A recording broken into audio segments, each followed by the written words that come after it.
you go. All right. So we're running a little bit behind today. Again, we're on, I guess, cannabis time, psychedelic time. They call it sometimes jungle time when we're in ceremony. But I'd like to welcome everybody to Entrepreneurship in Psychedelics. So with that being said, I'd like to go through our panel and have everybody introduce themselves, a little bit about their business, and then we're going to dig into some of the challenges with creating a business wrapped around a growing industry in psychedelics. Chris? Yeah, I'm Christian Rasmussen. I own MN Nice Botanicals. We're the largest importer, retailer, distributor of Amanita muscaria in the world. That's what we do, and a handful of other compounds and plants.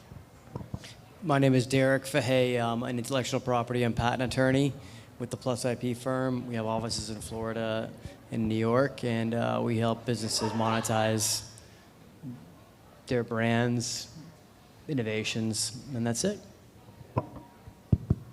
My name is John Heemstra. I'm the co-founder of Rockstar Blends with my lovely wife Heather, who are right outside the door. And I am a digital business builder. And I stopped doing it for a day job, and now I do it just for Heather. But how to put together all of the things you need to reach an audience digitally, websites, graphics, performance, that's all what I could bring to the conversation. And I'm Rico Sostre, Rico from Puerto Rico. I like to introduce myself as. Also in the growth consultant, team management, personal development, helping with Bliss grow obviously their brand, getting new stores, but it's obviously an interesting market to be in with all of the legalities and the politics and what's going on. So it's a pleasure to be here. Thank you for having me. Excellent, thank you. And as you can see by the booths that are here today with the different products, the business of psychedelics is growing. You know, we have new brands, we have products, we have services that are addressing something that in many cases is federally illegal still. So my first question is, to build your brand and your product, what are some of the legal challenges that you have to overcome, starting with Christian? Yeah, so I'm in a legal space fully, except for Louisiana, so it's a little bit different. However, I got raided on November 1st of last year, which was right before Cannadelic, and so regardless of the legality, there are still things to overcome and things to work through. But yeah, I mean, really, I'm in the legal space, so yeah. I guess with the laws changing all the time. So Derek, I know you see a lot of clients that are trademarking, patenting new processes. What do you see as some of the things that they have to overcome to maybe bring their brand into existence? Yeah, one of the first things is with branding, just like even if it's cannabis or some sort of psychedelic, one of the biggest challenges you're going to find out is when you're building a brand, you want to make sure you're not going to infringe on somebody else's brand.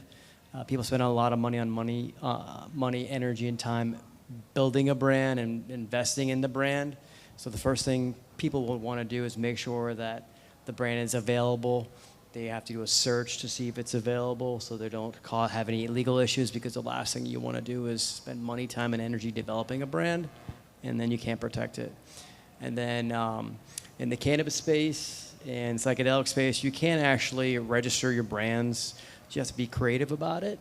So you can prevent other people from advertising about the products. You can't protect the product itself, but you can prevent people from advertising on Instagram. You can protect people from using photos of the products. So that's how we protect it. There's different ways we can do that. But those are the two biggest things.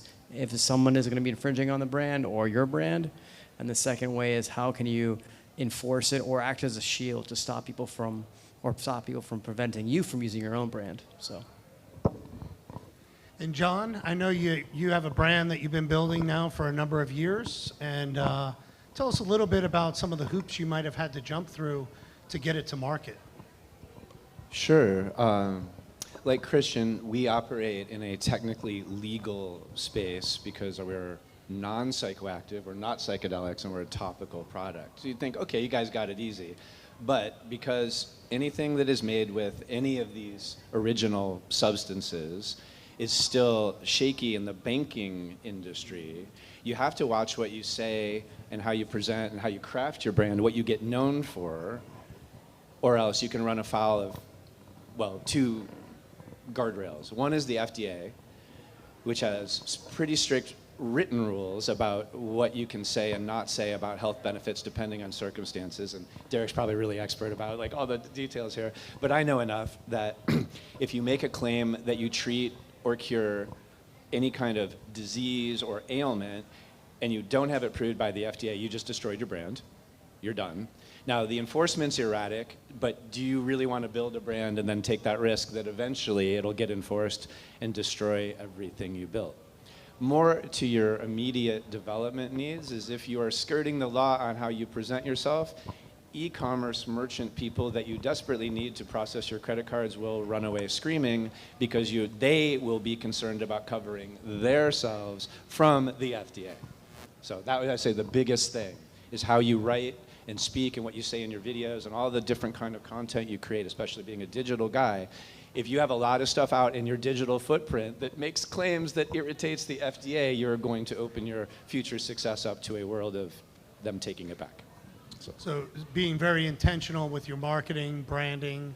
And that's links. before the creative part. This is just like literally thinking about what you say about your products before you even build an image or build, like, you know, we have fortunately a distinct brand. People remember it because we did our own thing and I worked in ad agencies. And that's, you know, on a creative side, what you want is make something memorable, unique, that is difficult to copy, difficult just by nature of it, because, you know, it's distinct. But even that work, no matter how brilliant your creative work is, can be destroyed by running afoul of the language issues. So I was like, that's the number one thing. Yeah, well, I mean, you know, it's somewhat easy to sidestep that as far as like not, I mean, you can say things like customers report so-and-so, or anecdotally it seems this, but yeah, you just have to be very intentional about what you're saying. And then the banking is screwed. I mean, the banking's unbelievably difficult. The only reason that, like, for a purely Amanita vendor, the only reason we're able to get banking is because of a high volume. So people coming into the space, it's unbelievably difficult and it's unbelievably messed up. But, you know, banks have their own risk tolerance and they can kind of do whatever they want regardless of the legality of the situation. So it's tricky for sure. So even working with legal products, there's a lot of hoops and a lot of misunderstanding in the space that we're in, so to speak. Rico, I know Bliss Market has been evolving their brand and really getting out there with the branding, with the colors, with the messaging. You know, what have you found has either been challenging for you guys or on the other side of it been useful for you guys to use to attract consumers to understand what it is that you guys are all about? Well, to kind of echo what you were saying earlier about the branding, the marketing, right? You have to imagine that, you know, alcohol, cannabis, any of these products, they speak to a wide variety of consumers, right? So you've got doctors that might use, right? You might have lawyers that might, you have the blue collar people that might, right? You have a whole wide range, a variety of people that are looking. You go out, walk into a store and the feeling of the store will tell you everything about the context or the environment or the vision, right, of the original entrepreneur. I think when we're talking with business, it's very easy to get into the technicalities and the legalities, right? What it boils down to is what's your vision? What's your purpose? What's your passion? And then how are you going to use this as a platform to speak that to the world, right? And if I'm so passionate about that and there's just, it's like a board game, right? You can't play Monopoly unless you know the rules of the game. You can't just make up your own rules and roll twice, right? There's rules, there's things that you have to do. So this is just a big game, right? Business is a big game. If we want to make it in this industry, we just have to play by the rules, right? And I got a vision to impact the world. It's going to take something bigger. It's going to take us stretching outside of what we're afraid to see. And it's also about people who are intentional about the product, right? Like, we're speaking to a consumer market who really needs this kind of medicine for their own purpose, for their own reasons. Okay, I guess this question is for Christian. So you are probably one of the largest importers of Amanita, largest distributors. What was the spark that caused you to build a business around Amanita, and how has that changed from the moment you thought about it to where you are today? Well, I mean, Amanita. So I was getting off benzodiazepines. I was on Klonopin for 12 years, getting off. I was a year off of them entirely, and still in awful withdrawal. It's really brain damage at that point. I had maybe healed 5 to 10%. It felt like at that point in time, and I found some Amanita growing, and it was the most magnetic heart pull towards a substance that I'd ever felt. Long story to it, but the short version is I ended up microdosing, and within a couple weeks I was like 70, 80% back to normal, which was unbelievably miraculous to me. Nobody was doing this in the States, so we decided to start scaling it up and selling. It's changed drastically. I mean, the initial impetus was to help people get off benzodiazepines, get off alcohol. That was the big two that was really my interest. However, it's morphed into so much, considering it's such a potent and powerful plant medicine, and we're still learning. We're still learning as we go. We're learning all of these unbelievable efficacies. But yeah, I mean, it started because it literally saved my life, and nobody was doing it, and there was a big potential market for it. The problem is the education aspect of it. I mean, Amanita gets a bad rap. It is poisonous if you pick it from the ground and eat it. There's not many, like, you need to prepare it properly. There weren't many positive stories about it initially, and nowadays we're up against the industry, the smoke shop industry, of guys that put 4-ACO-DMT or other random tryptamine analogs into Amanita products and sell them in smoke shops, which has been, that's another big hurdle that we're having to deal with is the current state of the people that are really in the business to get people fucked up, which is what a lot of these guys do, and it's been tricky. We just saw that Diamond Shrooms bars killed somebody. It says there's 4-ACO-DMT in them and some kavalactones. They market it as Amanita. All of the news stations are saying that it's muscimol, which is one of the compounds in Amanita. Certainly not muscimol. So yeah, I mean, honestly, I feel like I'm at war in a sense, but I don't want to fight, but here we are. Yeah, it's confusing to the average people that are learning about this, and that's why, brands and earning the trust of their consumers is very, very important moving forward. Derek, I know you see a lot of trademarks, a lot of IPs. Some of the companies that are coming to you, what do you see as maybe some of the core mistakes that they're making in crafting their brand, or before they even get to the point of that they want to protect it? The biggest mistake that I see, in not just cannabis, but in other industries as well, is starting the brand before determining if there's somebody else out there already doing the brand name. It happens a lot. I make a living dealing with that. People will come up with a brand, they start making money, and then they get a bad review that was actually meant for somebody else. And then that's how the parties find out about each other, is they're getting reviews on the wrong page. And then there's a lawsuit.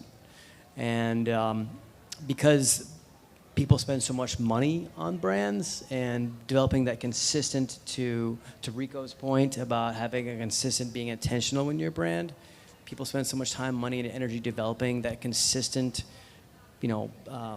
branding, messaging, people recognizing the quality, that the biggest mistake is going to be not making sure that the brand is clear before you actually start building the brand. That's what I see the biggest mistake, and only in the branding side of things. Yeah. Interesting. And John, as you've been building your brand, what have you seen as your core customer base? What are the people that are seeking out Rockstar? Okay, so that's really interesting. But first I have to say that I really liked what Rico said about vision. That's the most compelling thing about, having worked as an ad guy on other people's stuff. If there's no vision, it's going through the motions. So having a vision is key. It's so important. But your question to us about Rockstar is interesting because this is a quick bit of history. We launched this as a business with a vision in 2018, and by 2019 we were doing really large events like this to pitch it, Indie Beauty in New York and international estheticians, this sort of thing. And COVID came along a few months after our investments and success and just pretty much ruined our entrepreneurial efforts. We had all this money invested and we couldn't recoup it. We had no way to sell the product. Physical therapists, massage therapists, nobody had any clients, no events, like literally nothing. We're like, okay. So your question was, why do people, who is the core client? We had people who continued to buy from us for 2 years while we could not take credit cards, did no live events, sent no emails, did no social media, anything, like literally nothing. And people kept ordering Venmo, paper checks when they came to Sarasota for spring break. It was crazy. And the people that were getting the most value consistently were women, and mostly women dealing with challenges revolving around their sex life, their stage in the journey of menopause, and their challenges with their partners because their body didn't want to do what their mind did. So we were able to identify all of that as the reason to restart our efforts last year, which is when we first met Tom and first did the first Cannadelic, and meeting all kinds of people who are interested in plant-based medicines for a wider range of people than that. But that's the core market. And those are the people we're trying to refine our message for now. I'll confess, partly to please potential investors, because they want to know who cares and what the potential is for growth. So if you want to build a business, one of the most important things that goes with this conversation we haven't touched on yet is identifying who wants your product and do they have any money. So fortunately, most people going through menopause are Gen Xers, and we tend to have a little bit more money than people starting out in the world these days because the world isn't really fair to them. So, Excellent. Enrico, this question is for you. With all the different products and brands that are coming out, you see them in every smoke shop, you see it at every market. What is Bliss doing to separate themselves from the pack, so to speak, and build their individuality apart from the mass exodus of products that are now on the market? Great question. I think that's one of the things that I found very intriguing about this team when I joined the team and how they're approaching the market. We do manufacture our own products and we do label our own products. So it's not simply a white labeling and a retail. It does reduce a lot of that white labeling costs, right? So it allows us to be a little bit more profitable on the back end as a company. It allows us to be more flexible. But for what it's worth, most of our volume is going to be coming from events. We don't have as big of a foot traffic in our store. It might be a storefront location thing. We're looking at a place maybe in South Tampa that has more foot traffic right now to expand. But ultimately, we have to just kind of buckle down on our strengths, right? And wherever that is for us, it's definitely manufacturing, reducing costs there. And if you notice the way that we set up our events when we go out to venues, we stand out. Right, we stand out. We're very loud, but in a fun way, So I think that's what makes us different, and I'm proud to represent them for sure. Excellent. And I have noticed that. I have noticed it, and I admire how you guys stepped out of the brick and mortar to get out there and find more people that you could communicate with. Christian, what do you do to build trust between your distributors, your partners? To know that what you're bringing in is safe, reliable, and what they're looking for. Yeah, transparency is huge, personability is huge, that personal connection. We'll focus on the consumer side and then the sales side here locally first, or in the States or across the world. But yeah, that personability really, really goes a long way. When people are purchasing from the website or from MN Nice, they're purchasing from me, which I think is really, really helpful. It's not just a faceless entity. And I think particularly in this space, it's such a personal space, plant medicines, that really, really goes a long way. As far as sourcing, that's a whole nother can of worms, particularly when you're importing mushrooms from, areas that could be radioactive or could have high concentrations of heavy metals. I've kind of gotten it down to a bit of a system at this point, but I'll say in the beginning I bought an obscene amount of test kilos, which we had to send out to testing and test internally. Yeah, there's just a lot, there was a lot of trial and error in the early days, and I think that's going to be consistent with any business. One of the things that I've learned a lot as I move forward with this, and I've kind of stepped out of the way a little bit, and I've allowed the energy flowing or where the mushroom wants to go to bring me to where we need to go. When I've tried to reach and I've tried to grasp, things always fall apart. I mentioned the raid earlier. I just happened to be grasping at certain things at that point in time in the business's life cycle. And then in doing that, there's been forged a trust and connection to myself and my intuition as I move forward with expansion or with sourcing in different areas. But yeah, I mean, it's a meticulous process in the end, for sure. Process that we all are familiar with, jumping through the hoops of being able to build an airplane while we're flying it, so to speak. Derek, I know that we just saw a big raid in New York at a cannabis facility where they had their own printing presses in there, and they were printing labels that had Skittles and California logos. I don't know if anybody else had seen that happened. What is it that consumers should look for when they see products? Because we see parody products like Skittles and Nerds Ropes and things like that in packaging that we know can't be true. So what should consumers that are looking to use these products when they're out at markets, when they see those type of products, what should they really be looking for? Well, I'll just say one word is consistency, right? You know, we talked about Bliss. I bought some of your products, and it's all about consistency. So when you're building a brand, you want to have consistency in the product, but also in the branding itself. So when you purchase, for example, if you think of famous brands like Neiman Marcus, Brooks Brothers, when you think of those brands, you think of a certain quality. When you think of Walmart, you think of a different type of quality. So what type of quality do you want your brand to be associated with? Now, for example, Bliss, they have different, what's called trade dress, which you see certain, their booths look a certain way, they do things a certain way. The consistency in the branding is important. Now, as far as using, the Nerds and Skittles, the reason why all those raids were taken down was because those brands are owned by somebody else. So, you can't, if you're selling cannabis or some sort of psychedelic compound, you can't use Skittles, or Fruity Pebbles is a famous one as well, because that's somebody else's brand. And also, that could also be an issue with the people under the age of 18, because you could be marketing to people that are of that age.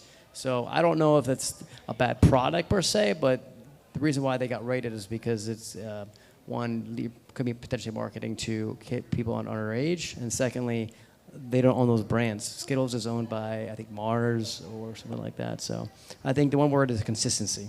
Yeah. We saw that a while ago with a brand called Hashies out in California, where they were infringing on Hershey's. We've seen that with other brands popping out, obviously the Skittles, and even counterfeit versions of cookies that are out there, and packaging that you could buy on the internet. So, my advice to people is do your due diligence, on products. If they look like they aren't what they should be, there's a good chance that what's in that package may not be what it should be as well. So consumer safety, looking at, is it tested, where's it sourced, and how is the brand standing behind it? Does it have an address? Does it have a phone number? Does it have all these telltale signs of that it's a real brand, and not just a product that's thrown in a bag to sell and make some money? So I think we covered a number of things here this afternoon. I'd like to open it up to questions. Anybody that is wanting to build a brand or a product or a business in the space? Yes?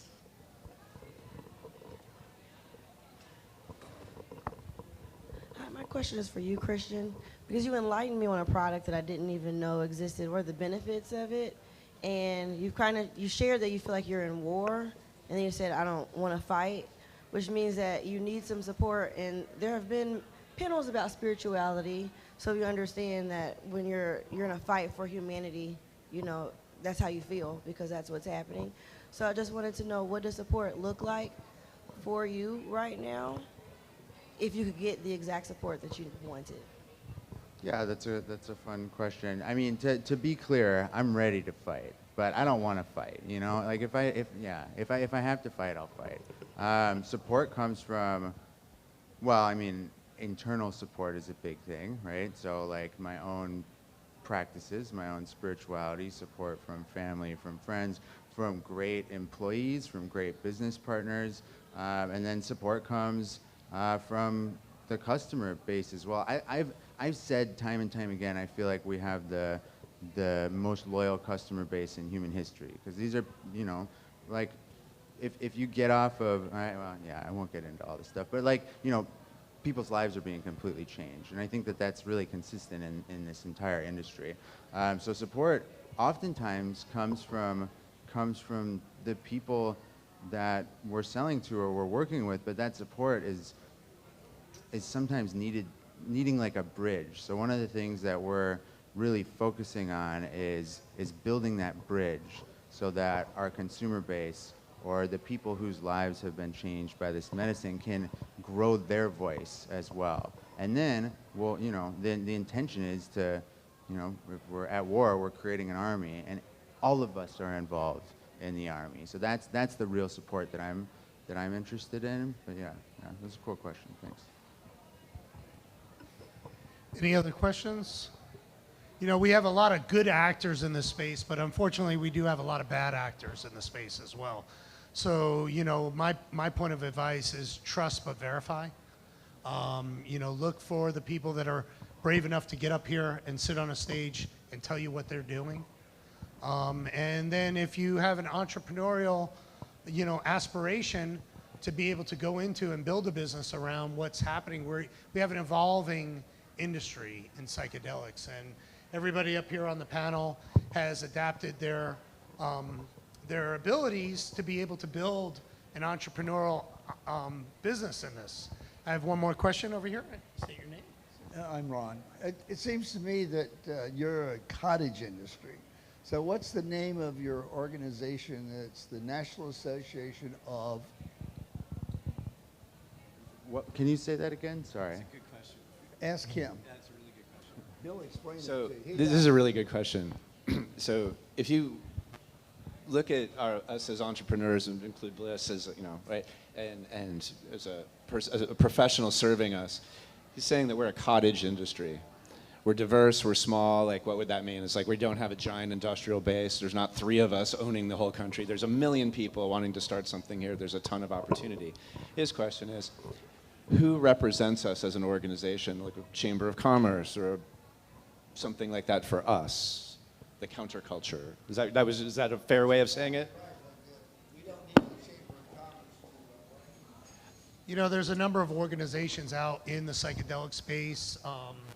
SSDP, which is the Students for Sensible Drug Policy, is a very big organization. But for the businesses that are in here, MAPS, multidisciplinary, I always forget what that comes from, but they're fighting for organizations with us with changing the law on a national basis. And then a lot of it starts locally, and being able to connect locally with your local entrepreneurs, businesses.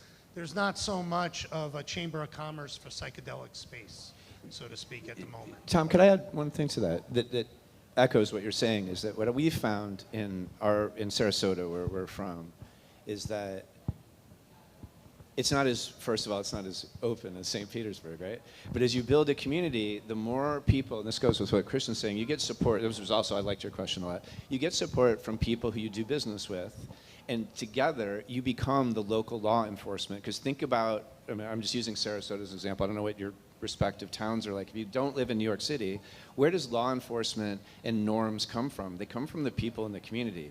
So if you have a business, and like Tom said, you have whatever it takes to get up and talk about your business and share your personal story. Like Heather and I started going to normal business growth things to meet people and start telling our story and see what happens. And yeah, it's like kind of weird for some people to hear that you talk about sex and you talk about aging and things that are touchy subjects, crawl right up to this line with the FDA. But by being honest about it, you grow customers, you grow people who realize you're authentic, and then the notion of what is legal and law enforcement starts to change at a local level. That's my take on it. If I can add to that, and kind of to reverse a little bit back to like the nerds and the Fruity Pebbles and stuff, what it boils down to is there's really two kinds of business owners, and it goes right back to vision and purpose, right? I'm either looking for the quick buck, in which case I'm trying to jump off of someone else's hard work in marketing, right? You already know nerds, so if I can mimic it, I can get that quick buck. But if you're looking at a company that has vision and purpose, they're not looking for the quick buck. Now you're talking about a small business owner, and especially in the Tampa area, very powerful community for small businesses. We want a diverse free market, right? We want to be able to have that opportunity and that ability. I think ultimately it's glorified to have a chain that's conglomerate across the nation, but is it possible? Obviously it's been done, right? But realistically, what's your vision? Do you want to own a conglomerate or do you want to be the local people, you know? In either regard, the locals absolutely carry your business, and that needs to be something that local business owners, participate in, unless you're in the corporate field, and that's a different conversation. Yeah, I think in a cottage industry, we need to, it's all of us. It's everybody in here. It's everybody across the country or the world that's into this. And it's up to us, or to us to create the bridge for those voices to be heard. Yeah. Just one more comment. I think the word cottage industry is very interesting because when you go to some of these manufacturing plants that produce cannabis, they're not, you have to drive around in golf carts on the West Coast. They're enormous. And they're $600 million businesses.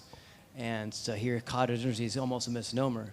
And I find it interesting because, I do think that how there needs to be some sort of, to your point about people, some sort of standard, right? So looking for the testing, some sort of regulation for the testing, that's so important. But until you get that, it's really trusting in the brand, knowing that when you buy Bliss, you're going to get a certain product. When you buy a certain product, your brand, you're going to get a certain product. And that's why it's so important to find the brands that you trust and put the energy in not only protecting the brand, but making sure people can't take that brand from you. So, I'll tell you right now, entrepreneurship is hard. It's hard. I've been a lifelong entrepreneur myself. I've been coaching entrepreneurs for the last 10 years in the cannabis space, helping people raise capital. It's not easy. It's not for the faint of heart. And if I had a hat on, I'd take it off to all of you today, right now, because you guys are the ones that are plowing through and making the change that we need. And these are the changes that are necessary to be able to bring this more mainstream. And we're making a dent, but the dent is small at this point. There's a lot more that we can do, and we can do it through entrepreneurship and through building businesses. And every idea or every concept in this space may not be a good one, but there's steps, just like every other step.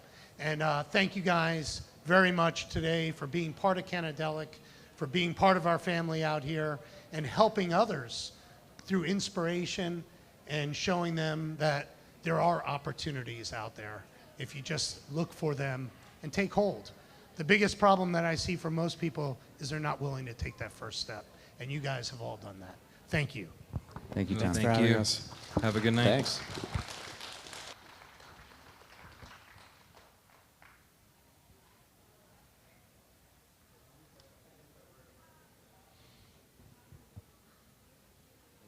Hey, thank you.